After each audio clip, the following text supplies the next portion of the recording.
Buenos días, buenas tardes, hermanos y hermanas, en este programa Una liturgia para la vida.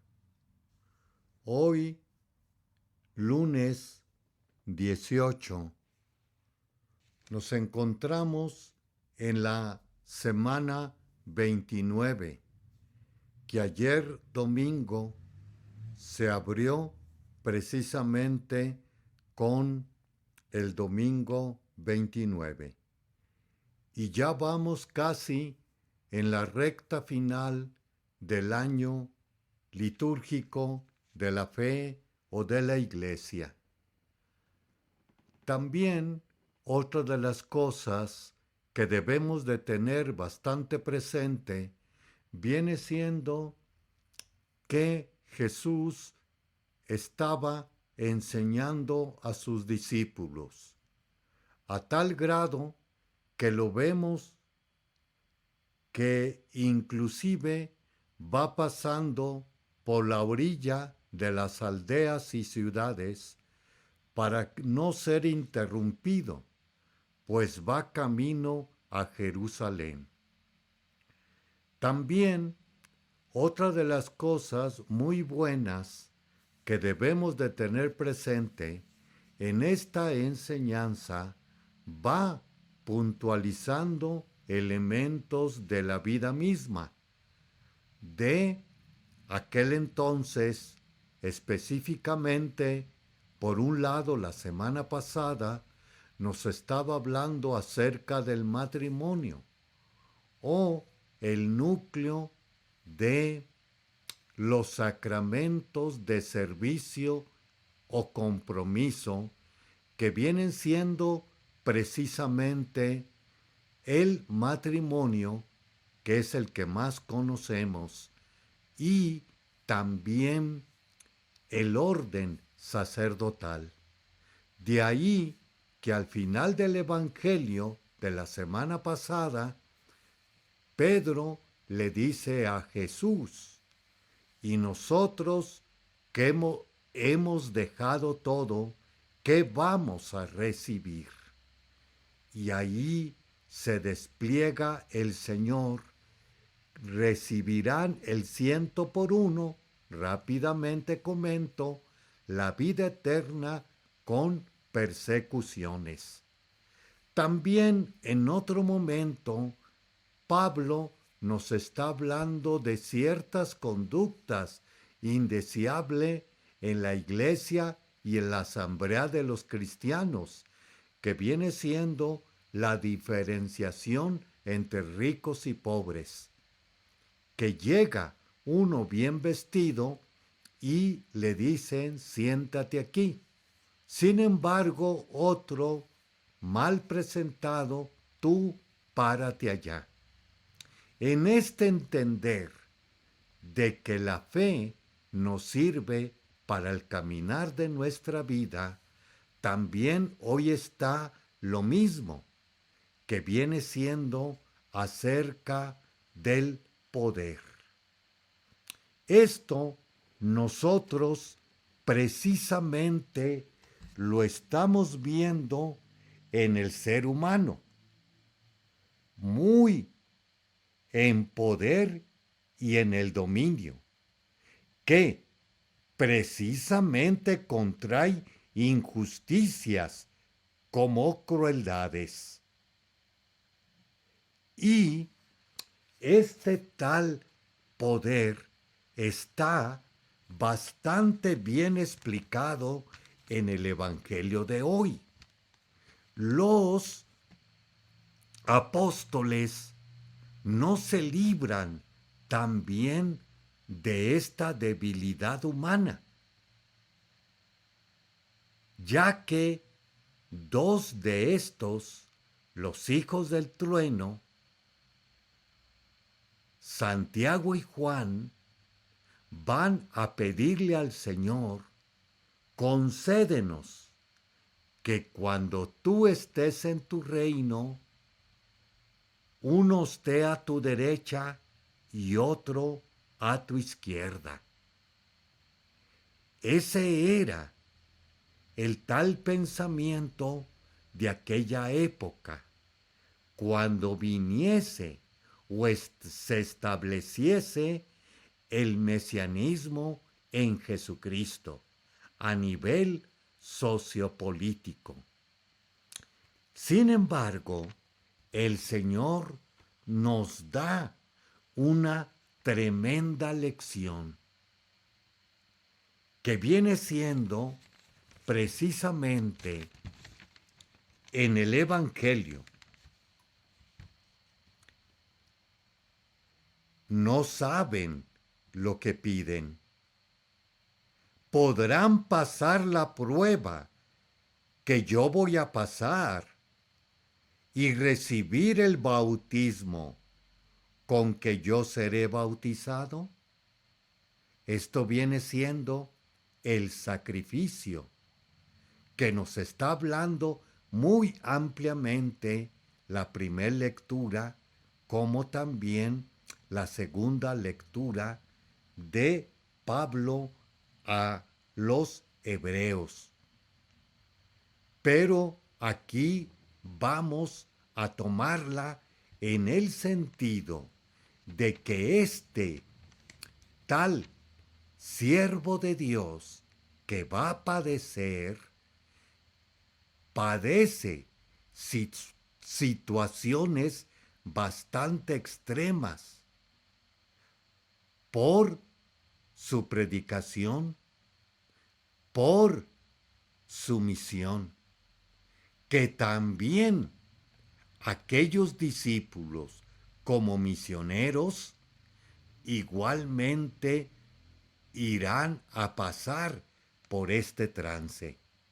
Esto también nosotros lo podemos comprobar en los primeros años del cristianismo, cuando precisamente los primeros cristianos recibían el bautismo de agua después de 3 años de catequesis más vivencia de ella.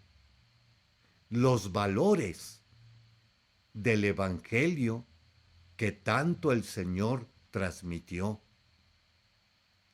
A tal grado que todavía no cumplían ese periodo de preparación o catecumenado que también hoy logramos por ahí escuchar.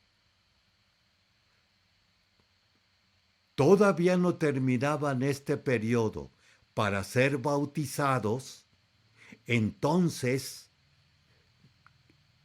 con la persecución desatada por aquellos primeros siglos, iban precisamente al martirio, como así ampliamente por ahí lo vemos en el jueves, viernes y sábado santos, los martirios de los cristianos en el circo romano. De ahí que el Señor se refería a ese martirio por la misión, por la predicación, por llevar adelante precisamente el caminar del Señor. Ahora, ¿qué vemos también en ello? Cuando precisamente hay este tal poder y dominio, hay injusticias, crueldades y divisiones.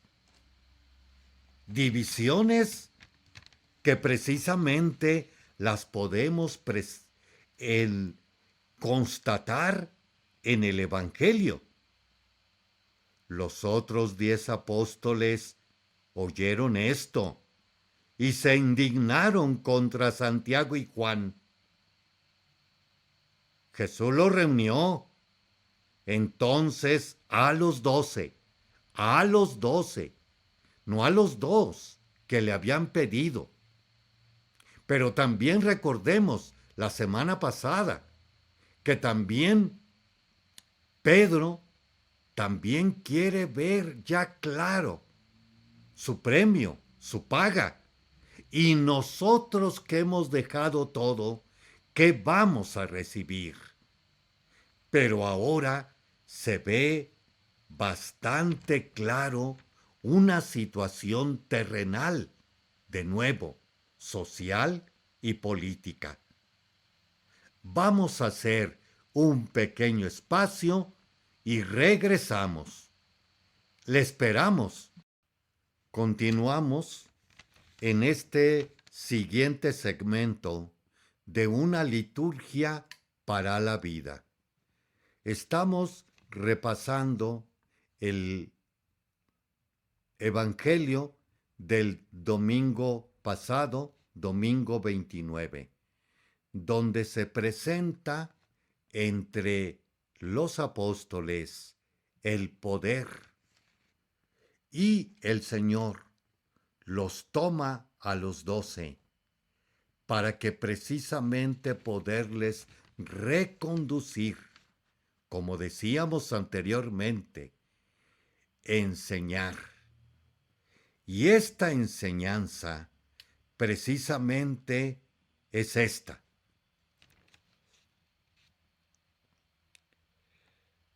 Ya saben que los jefes de las naciones las gobiernan como si fueran sus dueños, y los poderosos las oprimen. Pero no debe ser así entre ustedes. Al contrario, el que quiera ser grande entre ustedes, sea su servidor. Y el que quiera ser el primero, que sea el esclavo de todos. Decíamos en el segmento anterior que precisamente esto ya estaba aconteciendo. Poder y dominio, no solamente en el tiempo del Señor, sino también entre ellos mismos. Tras 3 años de convivencia, de ver los milagros y de ver el Señor en su actuación. Y todavía entre nosotros se presentan estas situaciones. ¿Y qué es con estas tentaciones? ¿Qué debemos nosotros sacar? Bueno, primero hay que entender, comentábamos, cuestión ancestral, vieja, antigua, que todavía se practica entre nosotros. Pero también nos iluminará mejor aquellas 3 tentaciones del Señor en el desierto.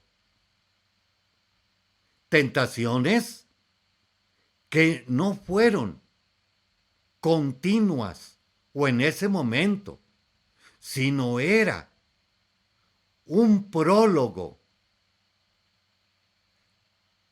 que iba a pasar el Señor de nuevo en su misión, en su predicación, en el proyecto del Padre para la humanidad, que es precisamente que será el servicio. Esto, recordemos de nuevo, la tercera tentación allá en el desierto, y lo llevó el demonio a un lugar bastante alto y le enseñó todos los reinos. Y todo esto te doy si postrándote me adoras. Y el Señor responde, apártate de mí, Satanás, solamente a Dios adorarás. Y aquí también está de trasfondo que acaba el Señor de hablarles su tercer noticia de su muerte, de su gloria, pero ellos la traducían en gloria terrena. De ahí, concédenos estar a tu derecha y a tu izquierda. Es pues desde este punto de vista que también nosotros una responsabilidad que se nos otorga en el caminar del mundo, una situación de jefes, de gobernantes, no se niega. Ya precisamente queremos el poder, el dominio y el autoritarismo. Sí, también entre nosotros debe existir el poder, pero con autoridad. Y esta tal autoridad es servicio, es acoger, es amor, es el otro, no yo. Y el Señor todavía aclara, el Hijo del Hombre, así se autodenomina el Señor, no ha venido a que lo sirvan, sino a servir y dar la vida por la redención de todos. El Señor, pues, no solamente es un pragmático, un idealista, que habla solamente, predica a voces, sino que lo vive, y lo vive hasta dar la vida. Por eso después nos va a decir el Señor, no hay mejor amigo en esta vida que el que da la vida por su amigo. Vamos a hacer otro pequeño espacio y regresamos en unos momentos. Le esperamos. Continuamos en este siguiente segmento, una liturgia para la vida. Ahora vamos a ver las papeletas que tenemos precisamente para andar en la liturgia. Primera pregunta, historia. ¿Cuáles son los componentes esenciales de la celebración misterio en Odo Kassel? El hecho primordial de salvación, presente por un rito. Con el rito, cada hombre lo actúa como propio.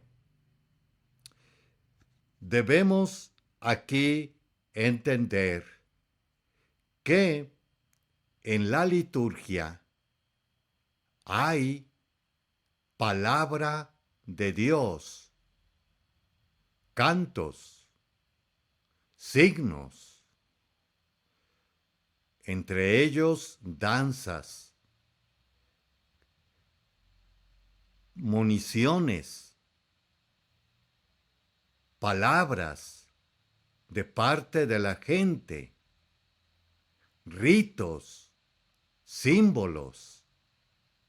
Y todo ello sirve precisamente este conjunto de elementos que se llama liturgia, es para gloria de Dios Padre a través de su Hijo con la fuerza del Espíritu Santo. El Padre, a la vez, allí da precisamente su proyecto, su salvación, para que sea esta acogida por parte de nosotros y con ello realicemos en esta vida con hechos y palabras esta salvación. En el periodo que nosotros pasemos en el peregrinar de esta vida. Son pues todos estos elementos de la liturgia, elementos de salvación para nosotros como para la historia. Segundo, teología.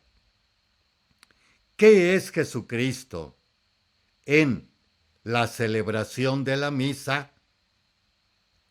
Sacerdote, víctima y altar. Los altares que hoy nosotros tenemos son precisamente con esta visión. Es un sacrificio donde precisamente Jesús es la víctima, es el altar y es el sacerdote, que en este domingo lo amplía bastante, segunda lectura a los Hebreos, Jesús, que es el sacerdote y el mediador ante Dios y ante los hombres. Número 3. Magisterio. ¿Cuáles son 3 características de las moniciones? Breves, oportunas y preparadas. Quizás muchos de nosotros no sabemos qué son las moniciones. Son pequeñas explicaciones que se dan generalmente al inicio de la Eucaristía para contextualizarnos en lo que vamos a celebrar, centrado sobre todo en el domingo con el Evangelio. Por otro lado, también las vemos en previo a las lecturas y cuando hay ceremonias extraordinarias. Dígase el sacramento de la confirmación, la imposición de manos, ¿qué significa? El poner el aceite crismal en la frente, ¿qué significa? Como también en el orden sacerdotal, ¿qué significa el poder tirarse al piso o postrarse en el piso aquel diácono, presbítero y obispo previo a su ordenación u oración sacramental? También es muy bueno que éstas sean en los sacramentos que ordinariamente tenemos, como es el bautismo, entregarle la vela, también crismarlo en su cabeza, el poder precisamente ponerle la vestidura blanca o el gorrito. Todas estas situaciones, cosas, elementos, como decíamos hace rato, a veces requieren una monición, una explicación. Estas deben de ser breves, oportunas y preparadas. No que al último momento estemos dando precisamente la explicación, que puede ser muy abundante. Por eso, preparadas, breves y oportunas. Número 4. Signos. ¿Qué significa la palabra misa? Respuesta: despedida o envío. De aquí viene, como se veía precisamente, la palabra misa, de misio, de misión.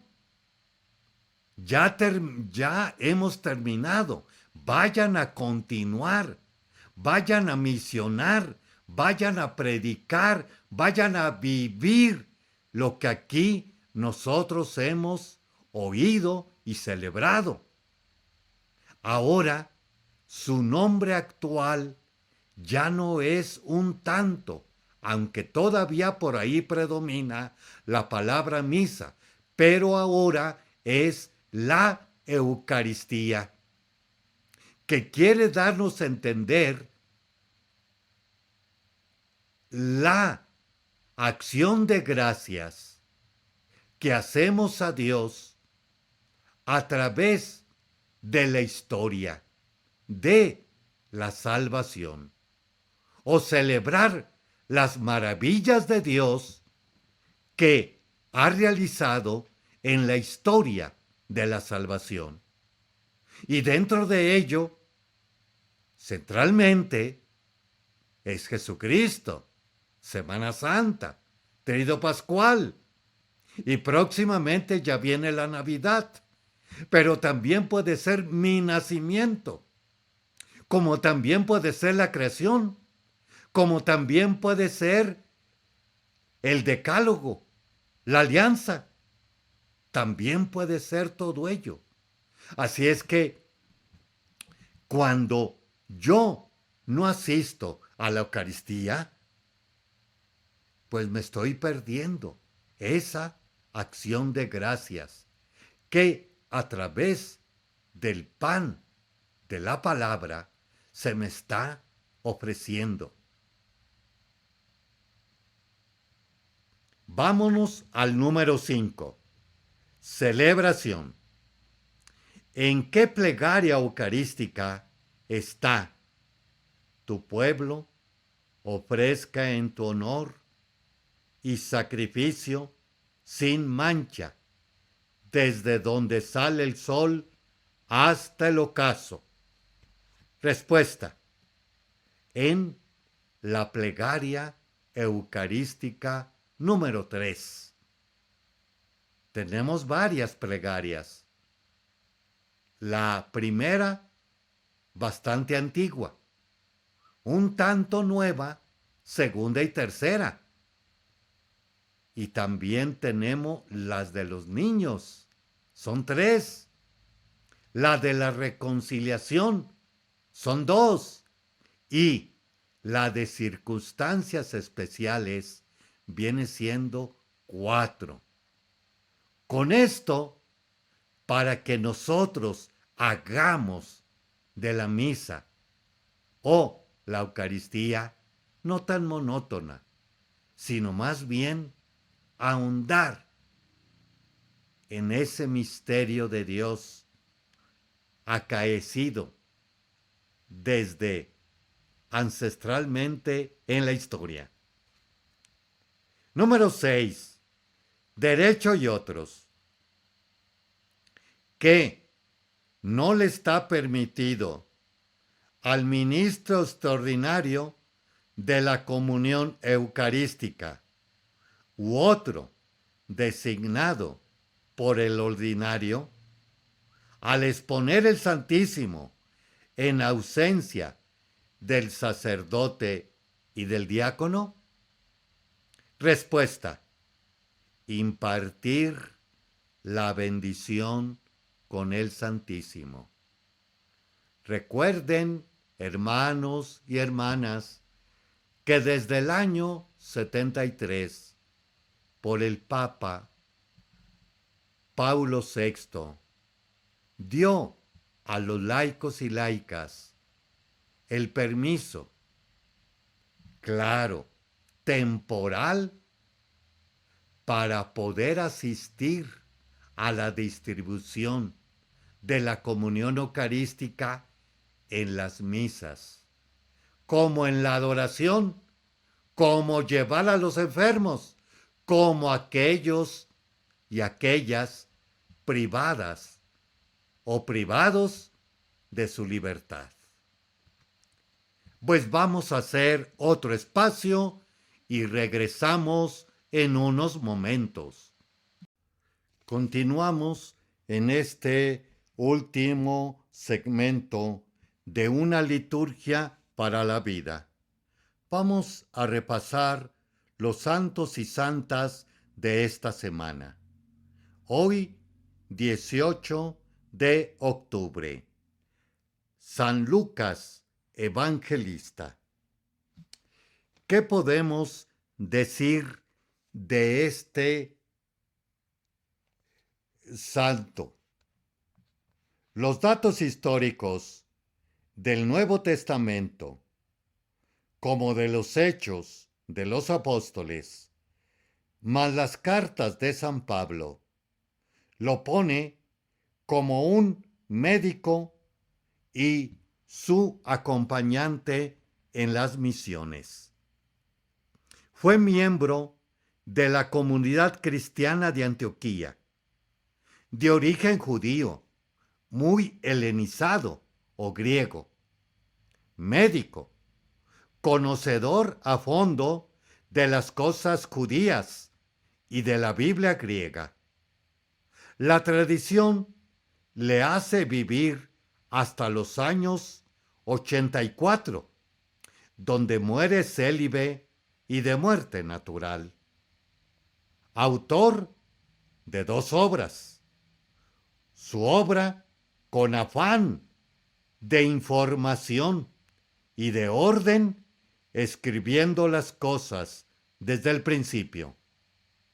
Insiste en la vida, muerte y resurrección de Cristo, como mensaje de salvación universal, dirigido a todos los hombres, no solo judíos. También tiene las parábolas del buen samaritano, el Padre misericordioso, como el buen ladrón. Hay también retratos de mujeres que no aparecen en otros evangelios, como María, la madre de Jesús, Isabel, la viuda de Naín, la mujer pecadora, las mujeres de Jerusalén. Varias tradiciones orientales se le atribuye el honor de haber pintado el rostro de la Virgen María. Sin duda, por este dominio de la palabra como de la pintura, es patrono de artistas, médicos y cirujanos. Fiel compañero de Pablo, le siguió a Roma, en sus últimos días. Tras la ejecución del apóstol, dejó la ciudad eterna, perdiéndose sus huellas. Día 19. Tenemos al santo o santos, mejor dicho, mártires que evangelizaron Canadá y Estados Unidos, que viene siendo Juan e Isaac, mártires de Canadá y Estados Unidos. Misioneros mártires de Canadá y Estados Unidos, muertos entre los años 1642 al 49. Fueron elevados a los altares en el año 1930. Llegaron a América procedentes de Francia, acompañando a los colonos fundadores de la Nueva Francia en 1632. Lograron en aquel entonces penetrar en los aborígenes. Fueron víctimas de la crueldad y la rivalidad entre dos tribus, los iroqueses como también los hurones. Juan nace en Francia.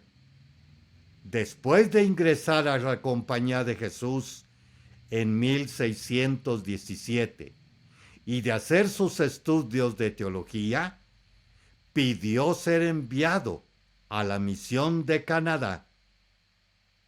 Durante 8 años de trabajo, sin éxito, entra con las tribus hurones. A partir de 1633 hasta su muerte, vio recompensada su labor con notable éxito. Pudo predicar, catequizar ante las supersticiones, la violencia y el canibalismo. Fundó escuelas y en un año logró bautizar a más de 200.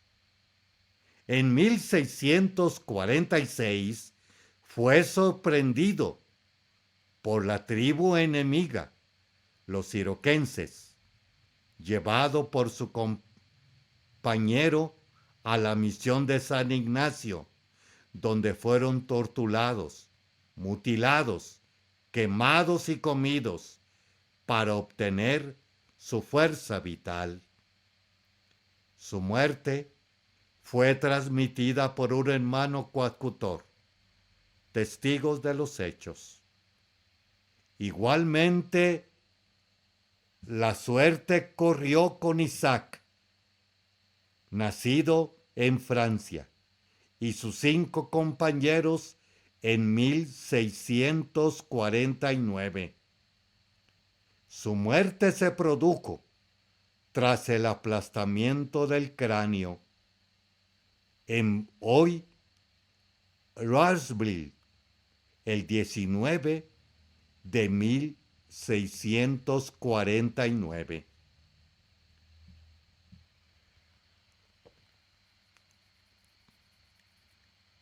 Vamos ahora a ver a San Juan Capistrano.